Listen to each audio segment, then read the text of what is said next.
صلي على النبي ويلا بينا نبدأ تحضيراتنا مباراة النادي الأهلي ومولودي صن داونز.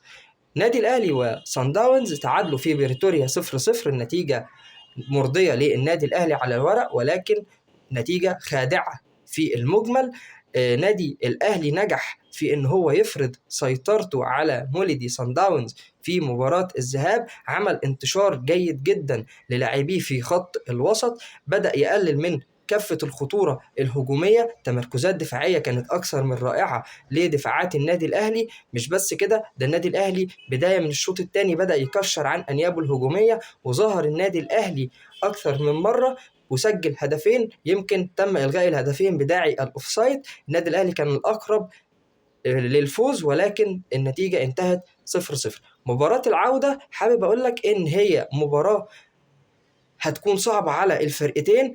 نادي الأهلي النتيجة خادعة، نادي صن داونز هيلعب الكل في الكل، هيحاول يسجل هدف مبكر علشان يربك حسابات النادي الأهلي، لأن طبعا النتيجة التعادل الإيجابي هيأهل صن داونز النهائي، وطبعا احنا نتمنى ان احنا نخرج بكرة بشباك نظيفة.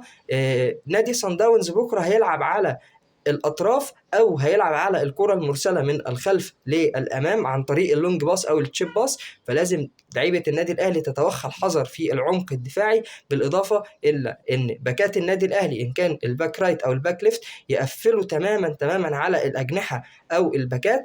الحاجة الثالثة، بلاش الكرات، يعني بلاش المساحات اللي هتبقى موجودة على حدود ال 18، عشان طبعا كلنا عارفين مدى خطورة مكوينة ومدى تسديداته الصاروخية اللي بنشوفها دايما في المباريات. النادي الأهلي لازم بكرة يكشر عن أنيابه الهجومية. بن شرقي واحد من أهم اللعيبة اللي لازم تبقى موجودة بكرة في التشكيل.